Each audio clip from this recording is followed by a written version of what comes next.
Chers amis, bonjour.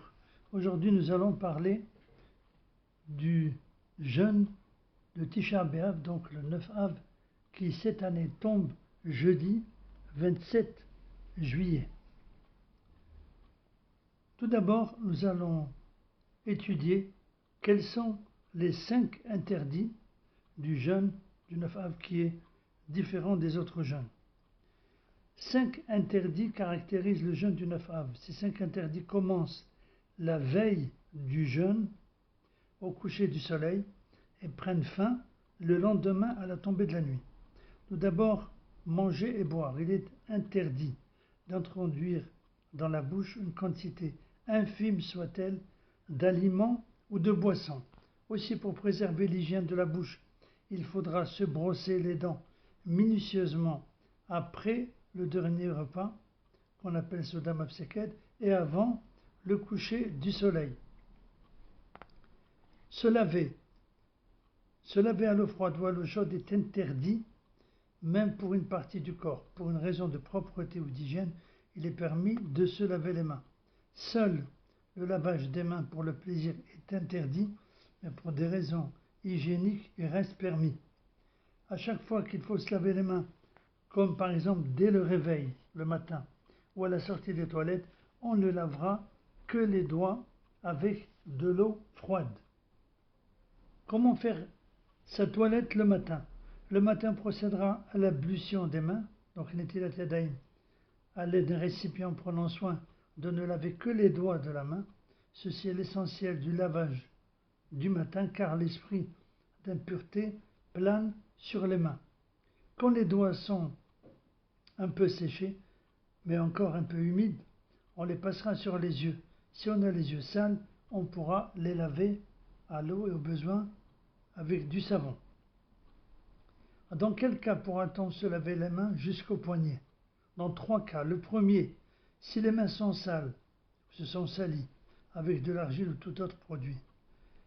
Deuxièmement, à la cuisine en cas de nécessité, passer sous l'eau par exemple des aliments ou autres. Troisièmement, si on est dispensé de jeûner. Il y a donc une autre interdiction de se frictionner. Il est interdit de se frictionner pour le plaisir, mais celui qui a des croûtes sur le cuir chevelu ou bien pour toute autre raison de santé, on peut se frictionner. Peut-on utiliser un déodorant? Il est permis d'utiliser un déodorant pour éliminer les odeurs de transpiration. Une autre interdiction, c'est de porter des chaussures en cuir. Il est interdit de porter des chaussures en cuir, même si la semelle n'est pas en cuir. On peut porter des chaussures de sport si elles ne sont pas faites en cuir. Il est bon d'initier les jeunes enfants à ne pas porter des chaussures en cuir. Autre interdiction, l'intimité conjugale. L'intimité conjugale est interdite sauf si le 9 Av tombe un Shabbat et que le jeûne soit remis un dimanche, ce qui n'est pas le cas cette année. L'étude de la Torah, il est dit que, selon nos sages, toute étude de la Torah entraîne la joie. Donc, comme c'est un jour de deuil pour le temple, c'est-à-dire à cause de la destruction du troisième temple le même jour, le 9 Av, donc on n'étudie pas la Torah, car l'étude de la Torah réjouit le cœur.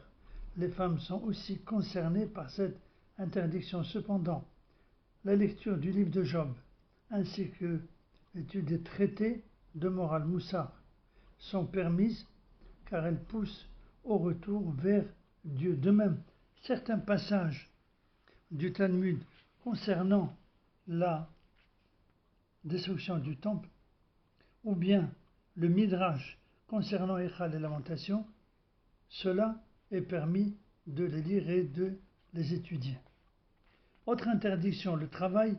Il est d'usage de s'abstenir de tout travail pendant le 9 Av. Il est d'usage de ne pas commencer à préparer le repas du soir avant la mi-journée. Encore une interdiction, saluer son ami. Il est interdit de saluer son prochain le jour du 9 Av et même de lui dire bonjour ou toute autre formule sera interdit. Si un ignorant ou non-juif vous salue, on le répondra imperceptiblement pour qu'il ne soit pas fâché. De même, on ne fera pas de cadeau à son prochain le jour de Tisha B'Av, car ceci est compris dans l'interdiction de saluer. On s'abstiendra de promenade toute la journée du Nafab. On ne prendra pas un enfant pour l'amuser, sauf pour le calmer s'il pleure pendant toute la journée donc du Nafab. La fin du jeûne. Pour les communautés séfarades, il est permis à la fin du jeûne de laver du linge, de se laver et de se coiffer. Mais la consommation de viande et de vin n'est permise qu'à la tombée de la nuit, le lendemain. Pourquoi? Parce que, en fait, le temple a continué à brûler jusqu'à la fin du lendemain, donc au coucher du soleil. Donc c'est la raison pour laquelle nos sages ont étendu cette interdiction. Voilà donc pour le premier volet de ce qu'on pouvait dire concernant le jeûne du 9 Av.